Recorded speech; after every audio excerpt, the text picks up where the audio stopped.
Hey folks, this is Aaron here to remind you that great artists don't always get it right the first time, and of course the best artists out there need a little support from their fans, and the way you guys can do that is going to patreon.com/evacstation. That's how this show is supported, and we would love to have you guys support us. For only $1 a month, you can help us keep going. That's $12 a year. That's less than the cost of most of the movies we're actually talking about. So you guys could really help us out a bit. Just $1 a month, and we can get new shows going. We can get all sorts of new projects going. And we can even make this our full-time jobs, and it'd be fucking fantastic. But we can only do that with your support, so please, patreon.com/evacstation, and I'll see you when the show starts. Let's get going. Country road may lead me home. No, I belong there all on my own. Destiny calls, motionless I stone. No, I can't go. Country road. Country road, la la la. You're a good friend, I'll never know. Same tomorrow, regret and sorrow can't take you home. It must be great for other podcasts doing what they want to do. We just take it one episode at a time. We'll eventually get the hang of this shit. We are Baron Waseska. And I got Raiji Amameters.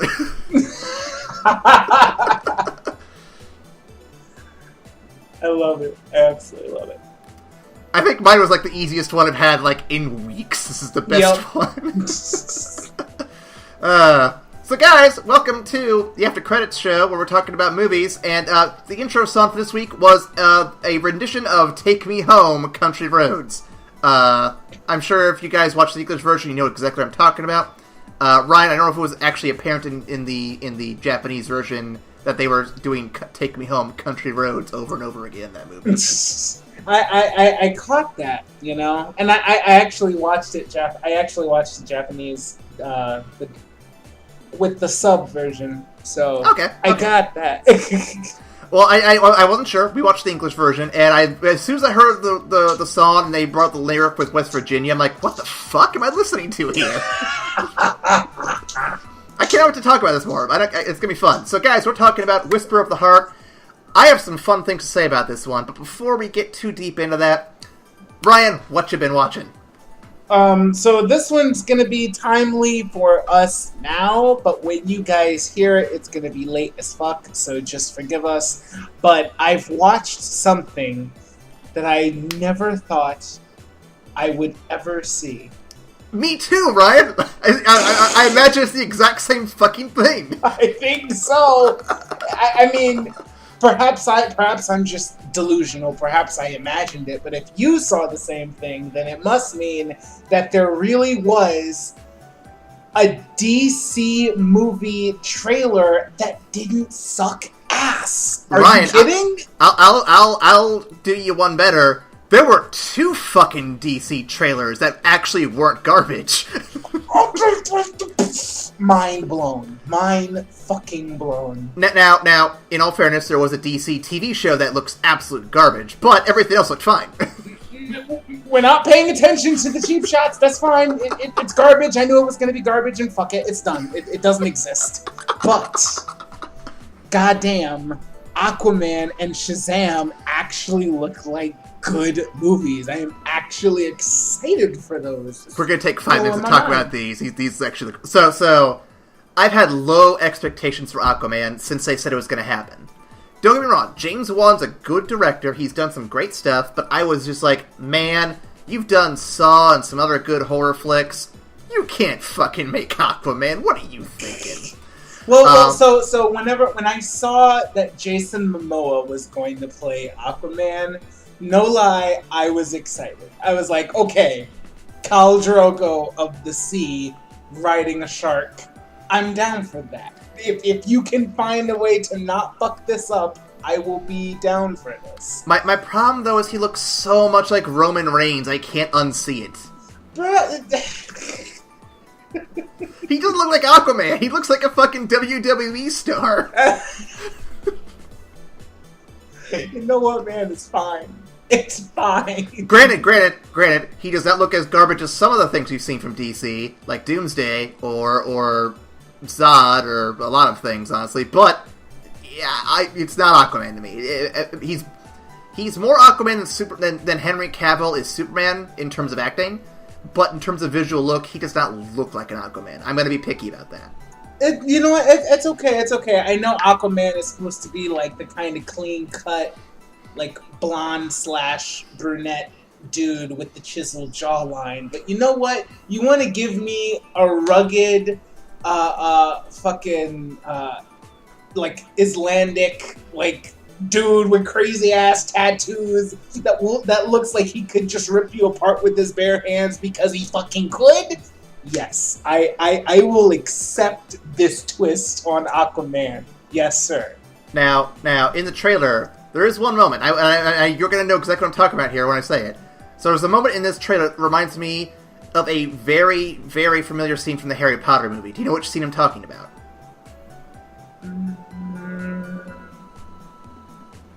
I don't think so. What are you Okay. talking about? So I'll give you some context. So in the Harry Potter movie, in the very first movie, Harry and his family are out to go see this new exhibit. I know what you're talking about. And they're at the snake exhibit. These kids are bullying Harry, and Harry inadvertently uses magic to make the snake attack the people who are going after him. Sort of. In this movie, I feel like they lifted that same thing. It's not bad that they lifted it, because, I mean, it looks fine, but the minute I saw it, I'm like, they just rip off Harry Potter. Because, a little bit. But you know what sold it for me? And it's the one part about the character that I really, really like. Yeah. His eyes. I love, like, that kind of golden gleam to his eyes. It threw me for a loop when I saw it the first time. I was like, okay, alright, I'm here with this. Yeah. Let's go. So I think, stepping away from all that, though, it looks visually impressive, it looks fun, and I am surprised. This is the first movie since Wonder Woman where I'm like, okay, DC, I'm in your boat, let's see where this goes. And I thought that was going to be it. I thought that was going to be all I was going to see this weekend, and then fucking Shazam dares to walk in the room and be like, oh, hey, let's have some fun with this shit. And I'm like, oh, fuck, what is this? And like every single second of that trailer, I'm like, oh man, this is going to be fun. You know what I really appreciated, though? What's that? Appreciated what they didn't show.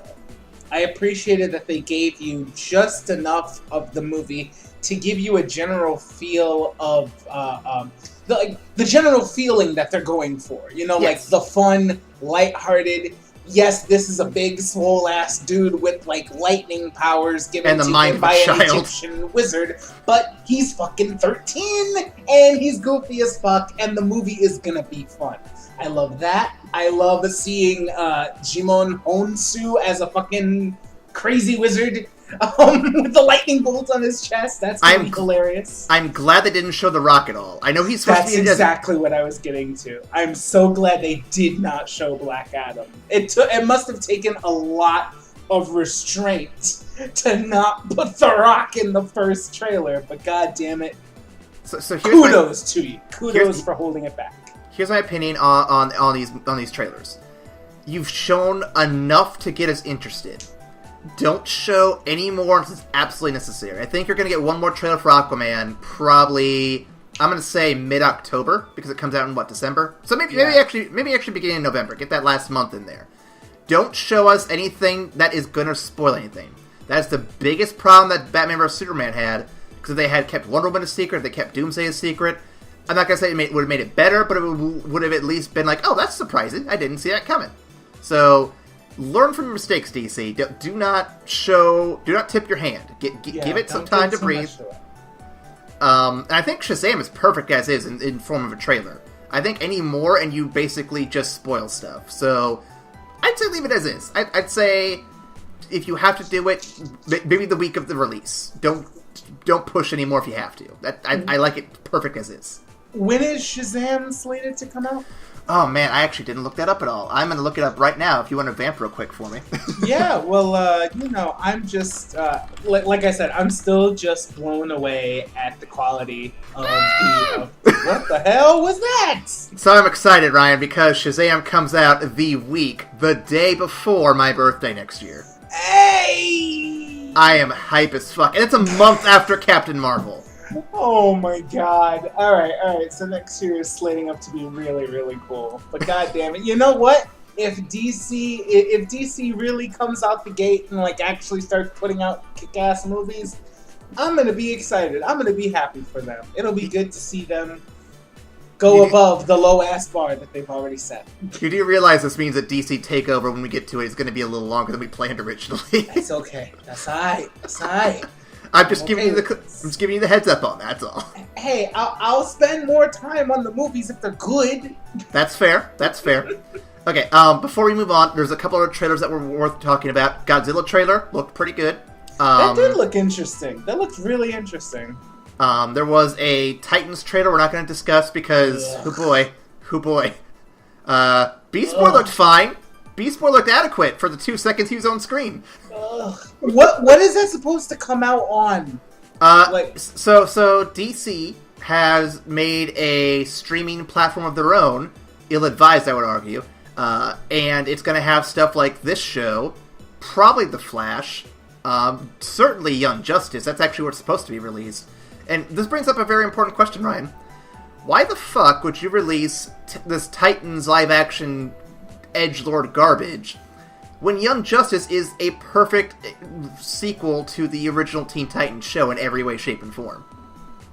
Like, you're just going to invite those comparisons, and honestly, why would you do this? That's a terrible idea. Because, growth doesn't happen overnight. Just because they put out 2 good trailers doesn't mean that all of the problems of DC have been fixed. There are still some morons at the top of the company that are making really bad decisions. So we just have to grin and bear it and appreciate the progress where it shows up. Let's see. There was also a trailer for the Harry Potter sequel, the Grindelwald movie, which, you know what? Fantastic Beasts, yeah. It looks pretty good. I don't think I'm the biggest fan of the Fantastic Beasts thing, but I think that it still looks fine. I would give it a look.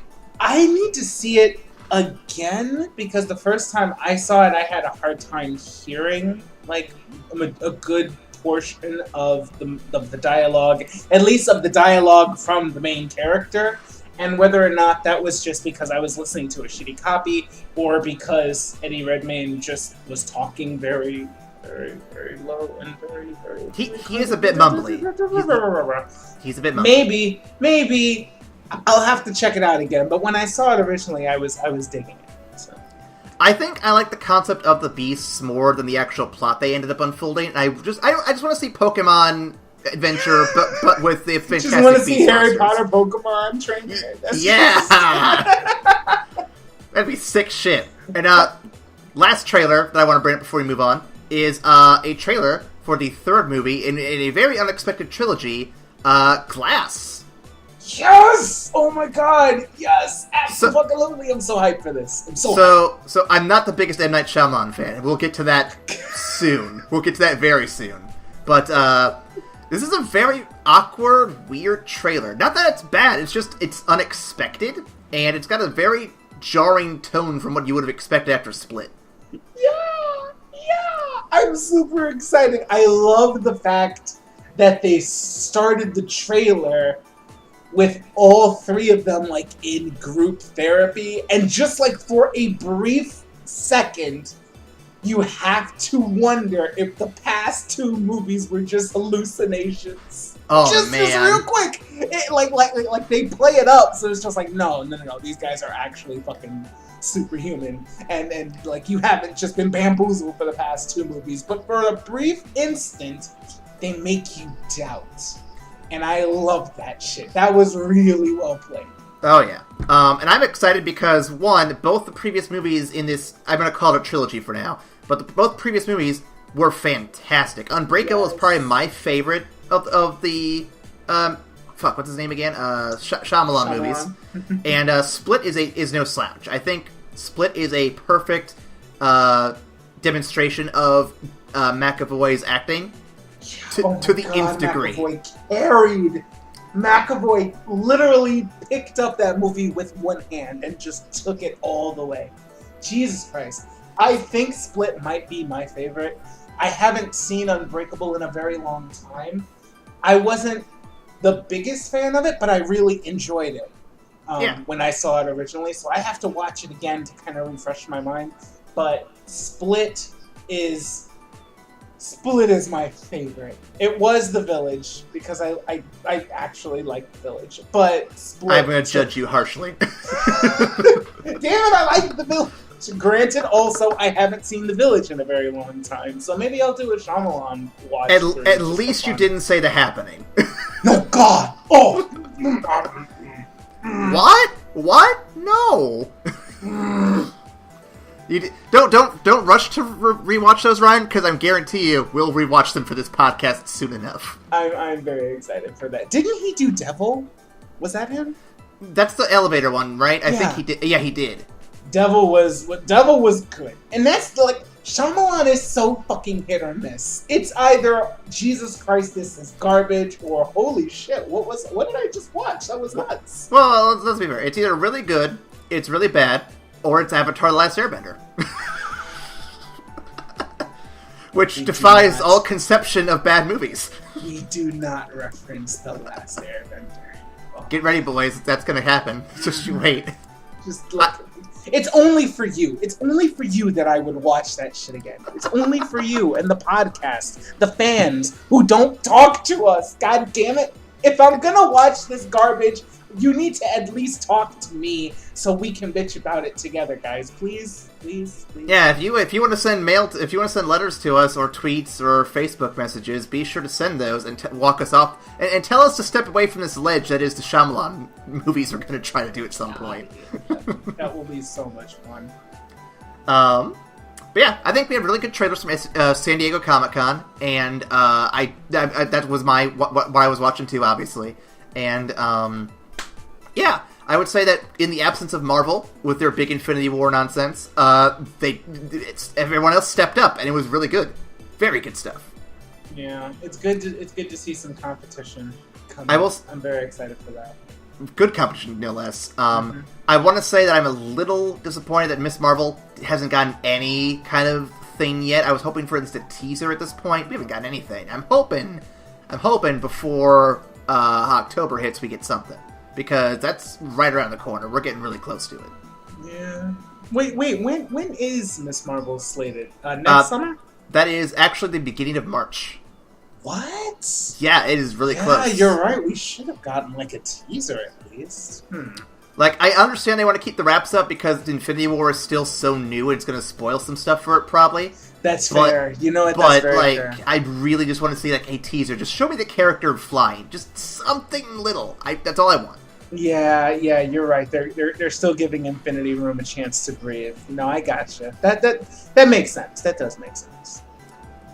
All right. Well, that's our much longer than anticipated discussion on trailers, but they were good trailers. We had to do it. So with that, let's get on back to the SummerSlam. This week, we turn our page to Whisper of the Heart, a film released in 1995 and directed by Yoshifumi Kondo, his first and only Ghibli production. It has grossed worldwide a cumulative total of 19,737,000. The English cast includes voice work from Brittany Snow from Pitch Perfect, David Gallagher from Seventh Heaven and Super 8, and Gene Smart from Legion and Veep. This marked the first use of Studio Ghibli of digital composition, meaning the elements of the scene were composed using computer technology. In this case, it's the flying scene with the Baron and within Shizuku's story. Oof. The scene contains a lot of elements moving independently, including some small planets that Shizuku's characters. Although all these elements were animated by traditional means, they were combined using computer technology. Okay. And next week, I believe, will be, at least next week for us, it'll be probably a couple weeks for everybody else. I will be discussing Ghibli's first venture into 100% fully CGI animation. So get ready for that. Alright, so before we get going, Ryan, what are your initial thoughts on Whisper of the Hearts? Initial thoughts, I liked it. I think it's a different aspect of the slice of life genre that Miyazaki is apparently just introducing me to. So I enjoyed it, actually. I have gripes, but the gripe is like all of the gripes that I have for this movie stem from the sequel. So I'm gonna save it for the sequel. You too. Excellent. Okay. Like, all of the gripes that I have on this movie stem from the sequel, because I love the things that this movie talked about, and I wanted to see them continued. That's what I'll say. Likewise, I actually really enjoyed this. It clicked with me in ways that I didn't expect going into it, and as we discuss the synopsis, I'm sure it'll be very apparent as to how those click with me very specifically. So, should we get into that then? Let's get it. Alright. Our story begins with a young girl named Shizuku, who is basically my fiancé and I fused into one child. She is a young girl with no ambition at the start of our film, no love interest, and only cares about getting lost in worlds of fantasy. Hey, go play Dark Souls. Her family doesn't get her, and her friends are more interested in talking about boys and their upcoming tests for high school entrance exams. Their graduation comes up.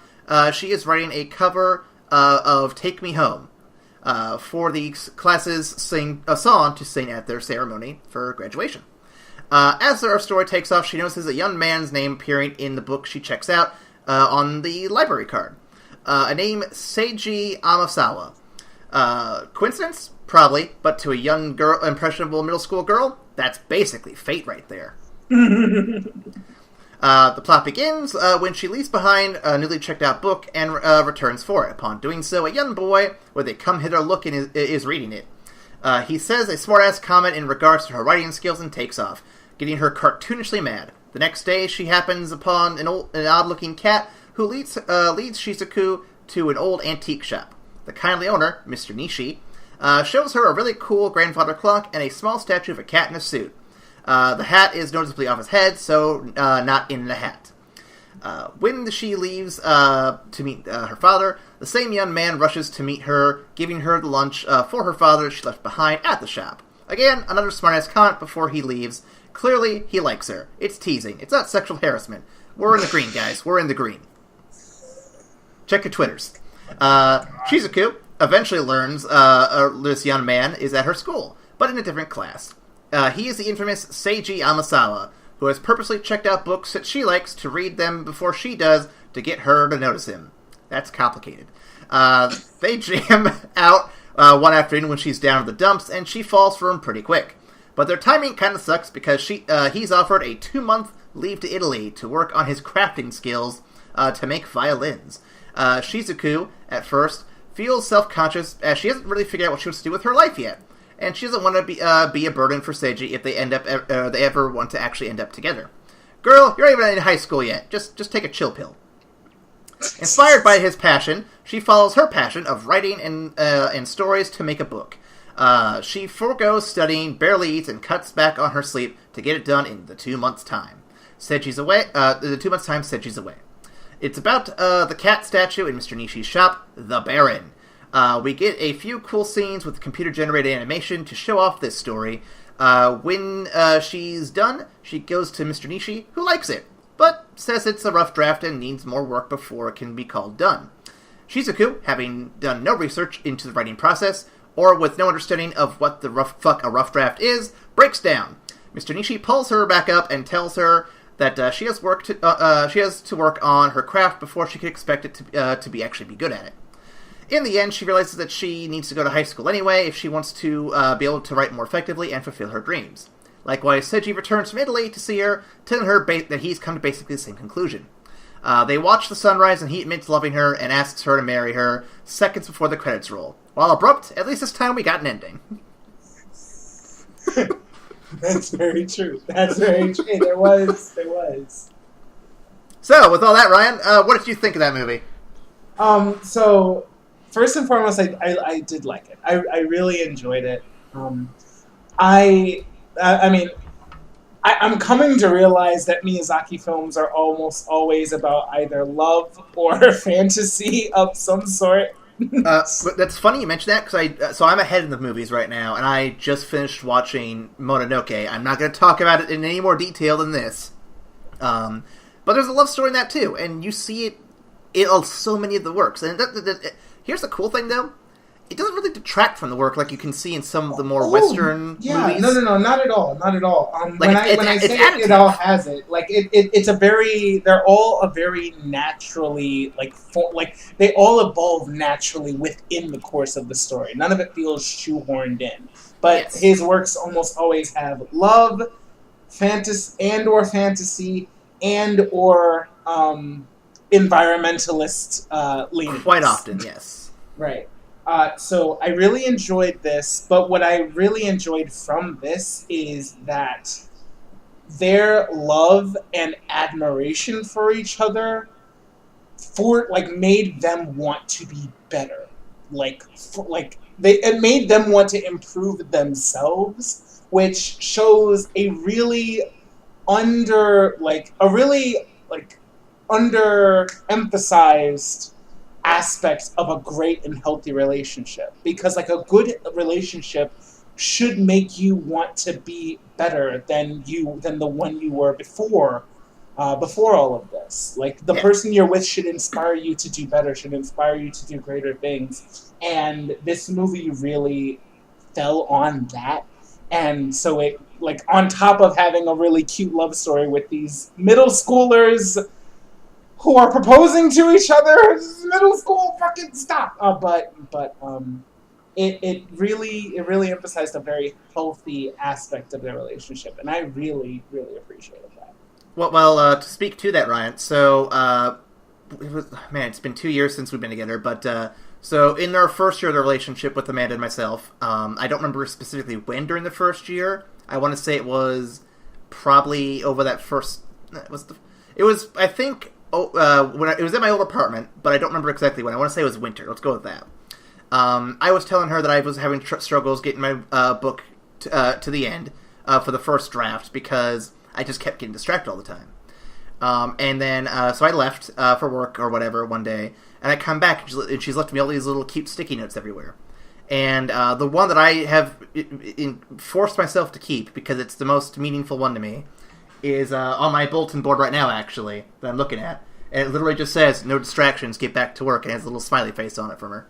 And it's like I said, Shizuku is definitely kind of like what I expect our child to be, like obsessed with cats, liking fantasy worlds and writing books, and like I think the story clicks with me in a way because I do aspire to be an author, and I do kind of feel like we both have that kind of connection to this character in a very bizarrely specific way.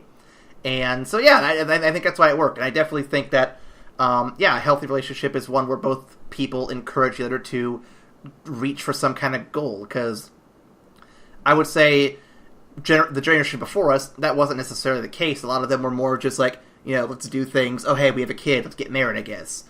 And in the more current age, the millennial generation, I guess, we're all trying to, attain some level of accomplishment in our lives because we want to be successful in something. We want to show something for our lives here. Whether it be a book, a cat cafe, some kind of musical career, something. And I think that relationships of this generation are going to definitely reflect that more, where it's like, listen, you want to do your thing, I want to do my thing. Let's support each other and make it happen. And I think that's definitely something that's represented in this movie very well, and I definitely think it's a good example of a healthy relationship. For those people who are out there who insist they are a Harley Quinn Joker relationship, stop it. This is there are people I've seen on Facebook and social media who are like, he's my Joker and I'm his Harley Quinn. And I'm like, no. Those folks did not read the comics at all. I actually want to respond to him saying, are you okay then? Where does he touch you? Please, call help. What am I saying? He probably doesn't touch her. He's busy trying to fuck some other dude. Yep. Usually in a bat costume. Okay. So let's get some discussion questions. Ryan, is there anything specific you want to get to before I get to those? No, I think you pretty much said it all. Because like I said, it's all about healthy relationships, and I really appreciated that they took the time out to do that. I really like the fact that, while the main character was aimless in a sense that she didn't necessarily know what she wanted to do, she was still exercising her creativity and exercising her craft. I mean, she has a real gift for poetry, and she was doing small things just for her and just for her friends, and that was so cool. But it was the introduction of Seiji that really got her to focus on a large project just to see if she could, which would in turn expand her boundaries. So I loved that bit. I just loved it. It was really cool. Well, I just appreciate the fact we had a very good baseline for our characters, so we could kind of see a solid arc form in this movie. I'm not saying that for any other reason, but just bear with me here. So anyway, discussion questions here. So first up, Ryan. So what is up with the West Virginia song in Japan? What is up with this? Honestly, I have no fucking idea. I loved listening to it in Japanese and hearing the various translations of it, and it sounded really cool. It sounded really cool to my ears, but I'm not honestly sure what large significance Country Road had on this movie. Do you have any explanations, sir? So at first, no, but I have looked up a site called what is this called? So some fan site where it breaks down the meaning behind the lyrics. So I'm going to try to read it as best I can. Take Me Home illustrates the feeling of homesickness. In the first verse, Denver sets the scene of his almost heaven, describing the setting of West Virginia and the many natural landmarks it has to offer. In the line, life is old there, older than the trees. Denver shows his respect for the land because seniority is linked to wisdom, and oftentimes we look up to our elders for comfort and advice. Scrolling down a bit more, the chorus is very straightforward. He wants to return to quote-unquote country roads, the place where he belongs. In this case, it's West Virginia among the Blue Ridge Mountains. However, he mentions a mountain mama, which brings back the importance of the mountains to Denver. In addition, mothers are a symbol of comfort and nurture. Denver refers to the mountains as a mama, in the sense that he finds them as comforting as a mother's touch would be to a child. Do keep in mind, though, that the version we listened to in the movie does change the lyrics a bit, so some of these may not apply. Let's see. Okay, here's the last bit. The line, the radio reminds me of Home Far Away, which I do believe is mentioned, may have been written by Bill Danoff, since he used to listen to radio station that often described the beauty of West Virginia. But as it specifically applies to the movie, and the idea of homesickness, I'm not really sure. Because, it's like she's going to work except graduating, so maybe there's an implication that they're going to be missing their old school.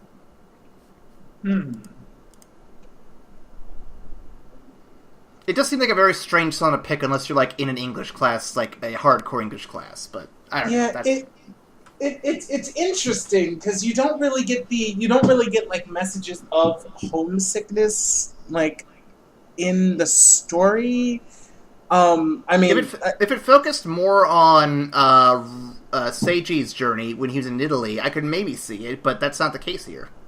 Yeah, it could also be talking about how she misses Seiji as he's gone, because, the majority of the story is going to be this long distance love story where she has to wait for him to return. But yeah. I don't know. It's especially as I'm trying to look at it as a graduation song, because it's what's originally being pitched as. All I can think of is that they're just going to miss their old school, but I think beyond that, I couldn't really tell for sure. Yeah. But I did appreciate the jam session they had with it, though. That was pretty cool. Really did. I shipped it super hard. As soon as my boy who was sitting there making a violin, he's just like, Alright, fuck, I'm not good at this, but if I'm gonna play, then you have to sing. And then he just busts out Country Road. No fucking music sheets, no nothing. It's just like, come on, you know this one. I'm like, okay, alright, Seiji, okay, you've impressed me, goddamn. Reminds me of how I used to be able to belt out the Simpsons theme on piano when I had a piano. Girls couldn't sing to that one, though, so I guess that wouldn't have done me any good. Alright, next question. Do you understand the concept of cram schools and testing for high school entrance exams? I understand the concept. So, at least how it is in Chicago, there are definitely like aptitude tests for the more exclusive and selective high schools, if you want to get into those, and then you have to rank your choices like 1 through 4 of those like of those like more advanced schools, and they take it based on your aptitude tests and based on your grades, and so I kind of understand it, but it's definitely not to it's not as crazy here as it is in Japan, where like everybody's going to like cram school during summer. Like, no. Well. So I'll break it down for those who may not understand the full concept, because I'm sure we have listeners who are like, "What the hell is a cram school?" So let me break it down. So schools in Japan work a little different, obviously.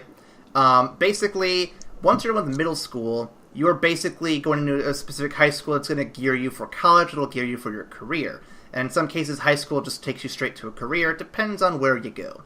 And there's a bunch of different high schools in Japan. Iowa has nothing like this. So I think Ryan's example is probably the closest we have in America, where certain high schools are considered to be more elite, have better education programs, have better after-school programs, better job placement concepts, whatever you might call it. So those are the schools that certain kids will test for. So an example, there's this anime I used to watch way back in the day. It's by the same artist and writer who did Death Note. It's called Bakuman, and it is a series where these two kids are trying to make an anime. And at one point, they're working to test for what school they're going to go to. And the smarter of the two kids actually botches his test to stay in the same school with the artist, so they could still work together, which is pretty cool. And then the girl that the artist is trying to impress sticks to the school she's going to because she needs to get into voice acting, which is what she wants to do. And a certain high school track only gets her to that direction. So they end up having to split up for a bit. But it's a long story, but it's sweet.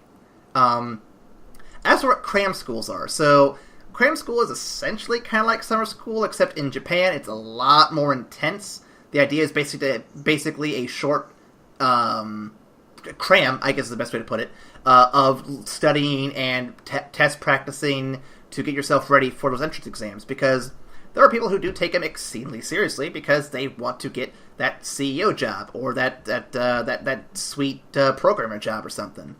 Because if you fail that test and you fail getting to the right high school, you could end up being a salaryman, and no one wants to be that salaryman. Yeah, you get money, but god damn, so much time. So much time as a salaryman being wasted. Just existing. Not to say the salaryman and the person who is a salaryman shouldn't exist, just that the profession itself is just such a depressing, bleak position. Yeah, it's like all you do is exist. You work and you eat and you sleep and then you work. Yep. Basically, it is the modern, it is the Western's equivalent of the office job. So, there you go, everybody. You learned a little bit about Japanese culture there. And as we saw in Ocean Waves, Japanese high schools are significantly different with all their festivals and shit. So, I think, personally, Ryan, from everything I've seen in anime, I think Japanese schools are very impressive, and I'd love to see some of the cultural concepts carried over here. Like, for example, so in schools, in all schools, actually, instead of having a full-on custodial staff to clean the school, the kids actually have to stay behind after school to help clean it. And I'm like, that's a really great idea. It helps encourage kids to keep the school clean to start with, and it has some sort of ability to build pride in their school place. Whereas nowadays, it's just like, get the fuck out of here. We're going to have these old fucks clean it up. And it's like, this also teaches them responsibility and all this other stuff. Like, why aren't we doing this? This seems like a cheaper and more effective alternative. Because American kids are spoiled. They certainly are. Fuck you, American children. All of you. I absolutely include myself in this. I mean, to be fair, I was part of that system as well, but I would like to think that I would have at least participated in that, because I think that, like I said, having seen it in enough anime and seen it in Japanese schools firsthand, having visited Tokyo and stuff, I do think it is definitely it's the way schools should be going. Not because they need to cheap out on the custodial staff, but because, like I said, it teaches kids responsibility. Because if they're not going to learn to clean up after themselves, when are they going to learn it? Because some parents will not teach them that. Fun fact, I'm learning that now. All right, that's the... Yeah. No, go ahead. I was gonna say it was one of the big reasons why I wanted to live alone for a little while, because not living with somebody will take that unconscious safety net away from me, and will just cause me like, damn it, I need to do those dishes because nobody else is gonna do them. All right, let's do that. Fuck, I need to clean the bathroom. This is getting gross. All right, and it makes me do shit. So yeah. No, I hear you. All right, next question I got for you. Have you ever gone as far as Seiji to get the attention of a girl? and to break it down for simplicity, have you ever gone out of your way to do some kind of convoluted bullshit that shouldn't work but somehow actually does? Are we counting like after like we're actually dating? Because I've gone to silly extremes when I was dating somebody. Yeah, go ahead. Throw an example out there. I'm curious what you got. I embarrassed myself a lot last time. Yeah, I know. I figured it was only fair. But when I was dating my high school sweetheart, we were both very involved in the church because our parents were prominent members of Baptist church. So her church was having a lock-in, and essentially what that is a big youth sleep-in, like slumber party in the church, for a bunch of kids, essentially. And of course they separate the boys and the girls, but they made double sure to make sure that I was not sleeping near my girlfriend at the time, not because we were getting into any trouble, mind you, but it was so blindingly obvious that we liked each other that they just wanted to head it off at the pass. So they made me sleep right in the middle of the aisle so that people could see where I was going. And one of her friends, like it was like about around midnight or so, kind of just made her way over to me and said, this girl wants to talk to you. And I was like, okay, send her over. And nothing happened for a while. And so I took it upon myself to, Jesus Christ. I took it upon myself to bear crawl underneath the pews to avoid detection from the rest of the counselors. And I bear crawled my way up to where the girls were staying. And I inadvertently scared one of them because they didn't know I was coming. I mean, I was under the pews, after all. And, she was laughing, but she was also freaking out. Like, what are you doing here? It's like, your friend said you wanted to talk. Da, da, da, da, da. And then I ended up having to, scoot away. So for an evening, I got to play Metal Gear Solid in church. That sounds fun, though. I like that. Talk to my girlfriend. I like that. That's a good story. I like that one. Yeah. I don't have anything quite as silly. In most cases, so I don't want to brag here, but in most cases, before a relationship starts for me, typically it's the girls who find me interesting for some reason. Like, for example, one of them I met through my D&D group, and she kind of just, gravitated towards wanting to hang out with me and stuff, so... but the closest example I can think of is just my silly bullshit on OkCupid. Just me trying to get attention of people, especially with the most recent edit, which if you watched our old podcast on the YouTube channel, where everyone helped me fix it, I love the opening line I have to it, where I just say I'm the king of the pirates, or, no, I'm trying to be the king of the pirates. I don't know why we went with that, but it was hilarious. It was fun. Yeah, yeah. I completely understand the whole like the girls kind of gravitate towards you. That's how I got in my first relationship. My problem is that I kept waiting for that to happen again. Oh, you gotta stop that shit. Yeah, I really do. I really do. But I'm You- super shy. At some point, you gotta start casting the net out yourself. God damn it. Not to use the tire fish analogy, but I mean, it works here, I guess. It does. It absolutely does. But I know that logically in my mind, but then then in practice it's like far removed. So like, oh dear God. All right, next one I got for you here. Did you enjoy the computer-generated animations for the storybook segments? And do you want more of these types of bits of animation, or do you prefer the classic Ghibli style we've come to know and love from the beginning of the season? You know, I really liked it in this case primarily because it fits so well with Studio Ghibli's art style. It didn't feel like painfully obvious, like, oh, by the way, here's CG. You know, it actually it was the Studio Ghibli rendition of CG animation.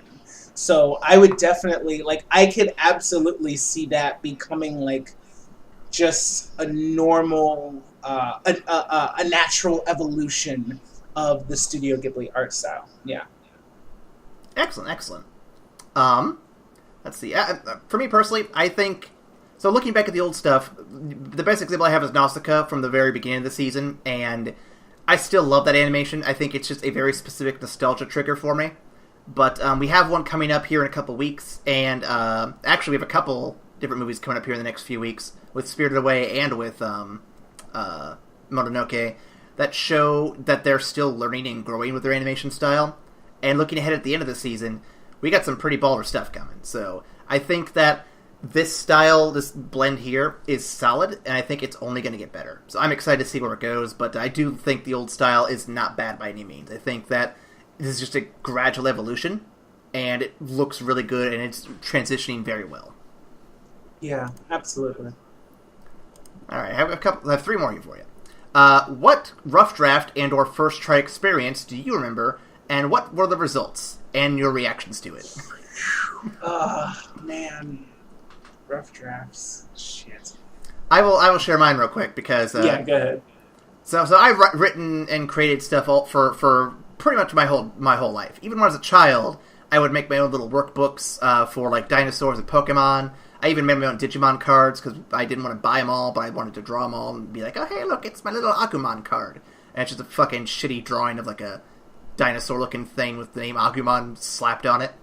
But I would say the biggest experience I had with a rough draft from my childhood.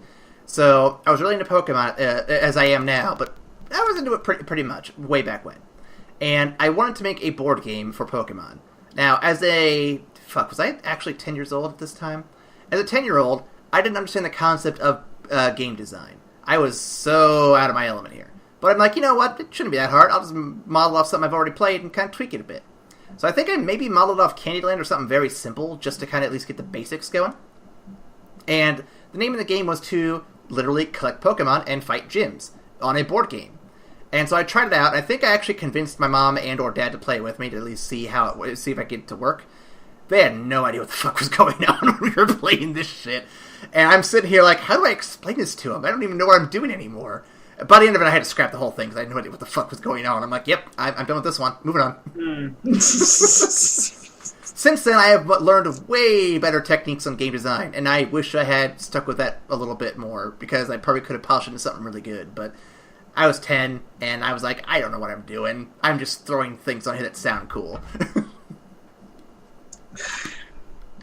Yeah, so my experience with it is it's kind of the opposite, and I wish it hadn't been. I'm coming to realize as I'm becoming more self-aware that this is like one of the bases, like one of my big flaws. As a child, I started out pretty damn smart and talented. And the trouble with that is that when you find something that you're really, really good at when you're really young, you don't feel the need to work hard. So I figured out that that my ability to sing was better than a lot of other people's when I was like 5, and I just kept doing that. And whenever I would come up against something that was particularly difficult, it wasn't enjoyable to me because I thought it wasn't good and it wasn't as easy as the shit that I already did really well, so I just stopped it right away. I wish that I had come across something that I really, really liked but was still really, really hard, and I would have learned that perseverance at a much earlier age, because trying to learn that as an adult is like 10 times harder.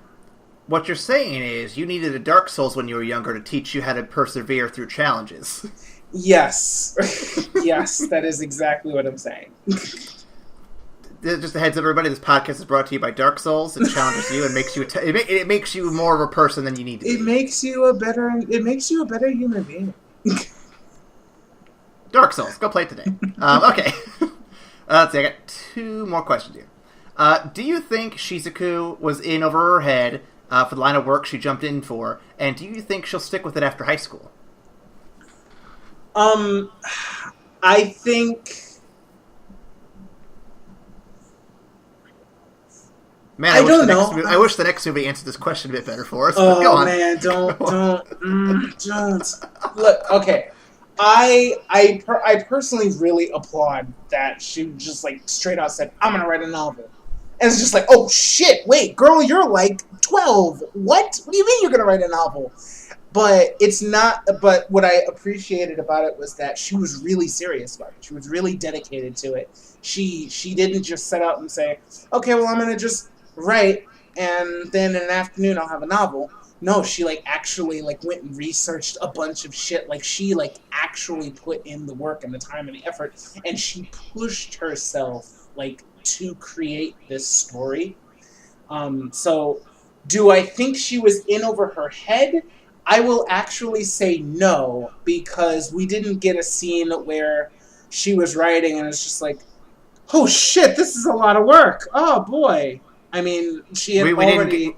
We didn't get that scene where she was writing for a while, then she stopped to play video games for 5 hours. Right.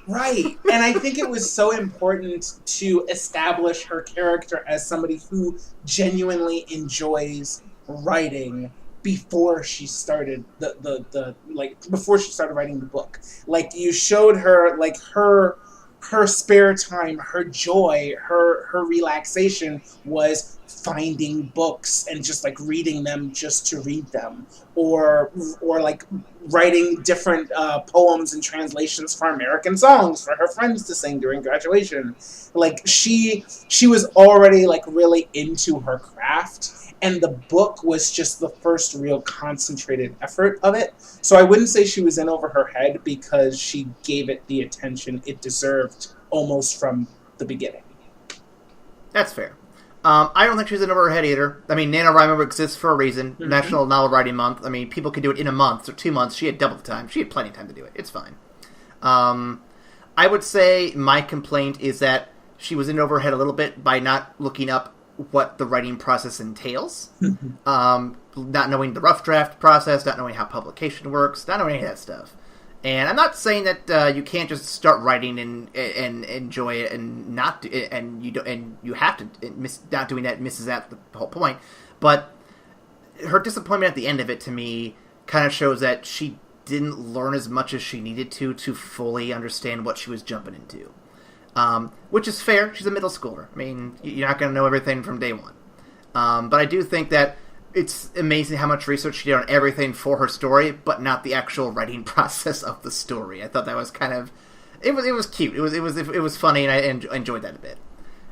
Whether or not she sticks with it after high school, I don't know. One thing I will say is that in high school, you learn a lot more about yourself, and going into college, you continue that process of figuring out who you are and what you want. And I would say if she truly wants this relationship, if she truly wants to stick with this relationship and this steadfastness to this creative field, Yeah, I could see her sticking with it. But I could also see her getting into drama clubs and wanting to become an actress. I could see her getting into speech classes and writing good speeches and realizing, oh, I'm really good at this too. So she could go in a lot of different directions. But I think that based on what we're seeing here, writing could very easily be a part of whatever career she gets into. It just depends on how she wants to use it. That actually, so it allows us to segue into the ending, or at least like to the near ending when she finished the book and she gave it to the grandpa to read, and when she broke down in tears. So when that happened, I didn't see it as, or at least it didn't read to me that she was disappointed with the work.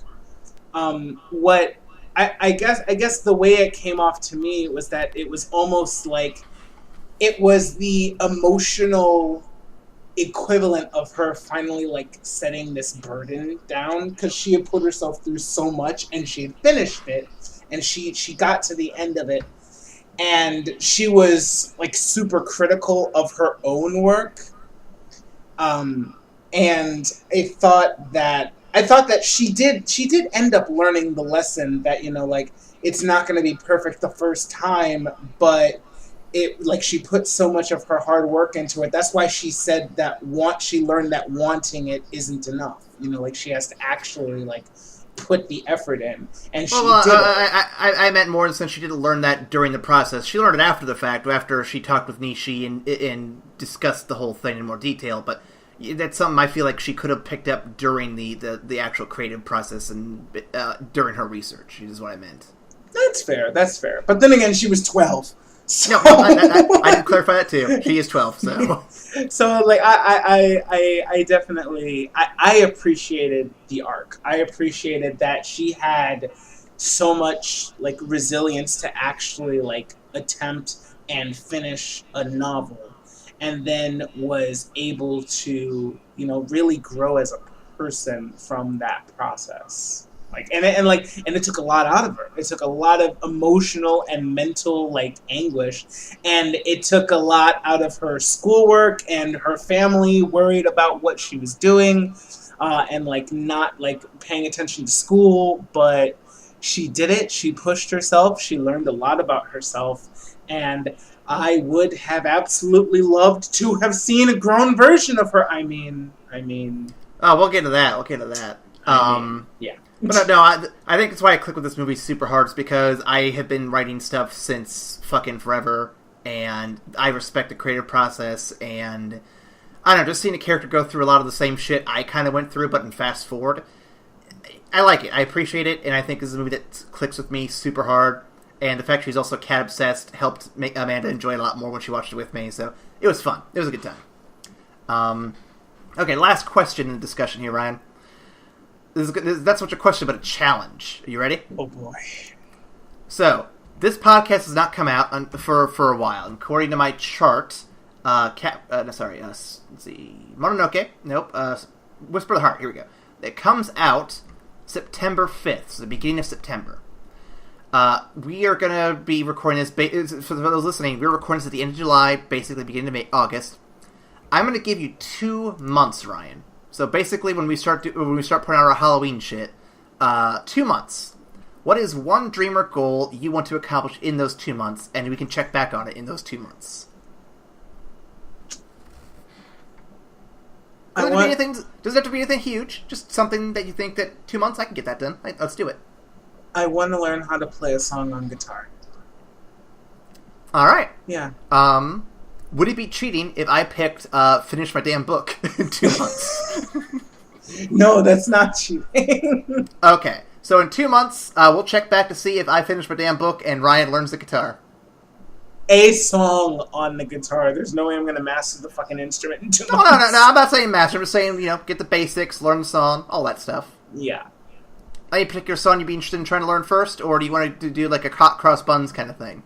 I'm not entirely sure. There's one thing that I was actually considering because I was asked. So I'm a groomsman for a wedding coming up in October from one of my friends from grade school, and he asked me to sing for the wedding. That copycat.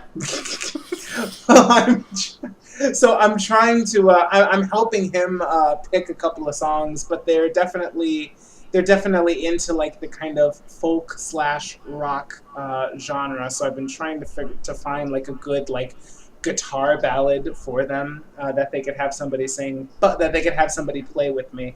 But like far off goal, if I just ended up accompanying myself at the wedding, would be really, really cool. That would be pretty cool. You'll have to let me know how that goes, especially since I want you to sing at my wedding too. So Yeah.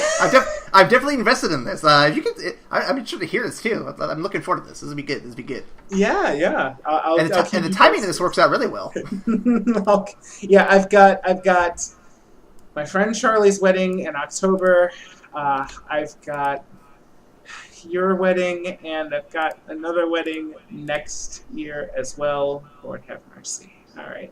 You're gonna be a busy man. Everybody's getting married. God damn it. All right. Well, we've already discussed the mailbag situation. You guys can send us stuff, and we'll read it when we can. If we don't get anything substantial before the end of the season, at the end of the season, if we get anything, we'll just do it all at once and have like a big mailbag episode. We might have fun with that. So Twitter, Facebook, Tumblr. You can also go to evacstation@gmail.com. Ryan, what is that email again? That is evacstation@gmail.com. You're goddamn right it is. Moving on to the conspiracy corner real quick. Cue music real quick. Play it. There we go. Okay, so let's see, conspiracy corner. So I have 3 things here. I'm sure you've caught at least one of them. One of them was really quick, and the other one's exceedingly subtle.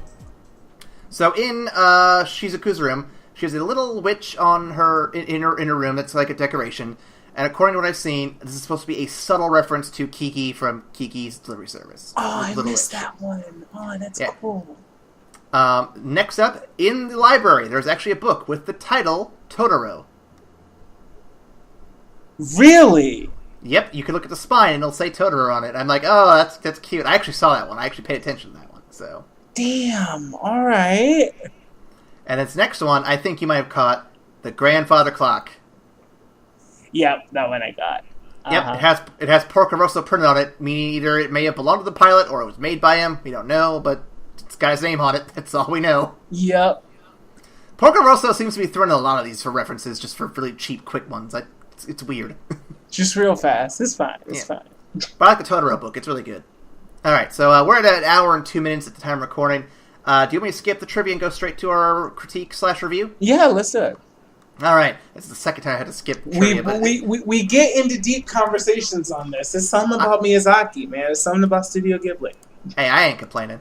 All right, so if you wanted to find out what our review scores are like, go down to the link in the description down below to see our system, which is platinum, gold, silver, bronze, stone, dirt, and shite, where you can kind of see what all those mean and why we rank them that way. So today we're going to be ranking Whisper of the Heart. As you could clearly guess, it's what the podcast is all about. It's in the name. So Ryan, give me some critique. What do you think of this movie? Where are you going to rank this at? So it's actually really interesting. I like at the beginning of the movie. At the beginning of the podcast, I was going to give it a bronze because it was really cute and like I didn't think it was like must see. But after really talking about the healthy relationship and like self-improvement that really is like at the crux of the whole film, I give it a silver. I gotta give it a silver because it's the message that it's conveying is too good. It's too good to not pass up. It's too good to pass up. Sorry, that's what I meant. Oh no, you're fine. So I really like this one. It was a bit slow at first, but Shizuka really speaks to me, like I said before, with how similar our interests and how similar our paths of being artists and dreamers kind of became. I feel like this film is kind of like a reality check needed for the younger artists and dreamers out there who are rushing into the kind of crafts they want to get into, but aren't really taking time to hone them. It's a good reality check to remind them that, hey, slow down, you're young, take time to learn this, learn it right, and really make it the best you can do the first time around. Or at least make it the best you can do. Don't just throw stuff out there because you can throw it out there. So I think it's definitely a very, very good film in that regard. And on top of all the stuff we've already said. So Ryan, we aren't ranking these movies, but I have started making a list of Ghibli movies and kind of ranking them myself to see where I'd put them. This movie is definitely near my top end of this list for me. I have to say that I would give this movie a gold ranking. Oh wow! It personally it clicks with me that much. It's a very low gold at the very most. It's on that borderline between gold and silver. But I'm going to push for gold because I think it's just it clicks with me that much. And if anyone else out there likes it to that degree, I'd say go for it. Just check it out. Yeah, I will not knock that. Absolutely, that's entirely valid. All right, so next week, y'all will be listening to us talk about Princess Mononoke. But because Ryan and I are gluttons for punishment, we decided to record this with another video or another podcast, which will be a different movie that is nowhere near the caliber of Princess Mononoke. So tune in next week for Princess Mononoke, and we'll see you after the credits. Hi.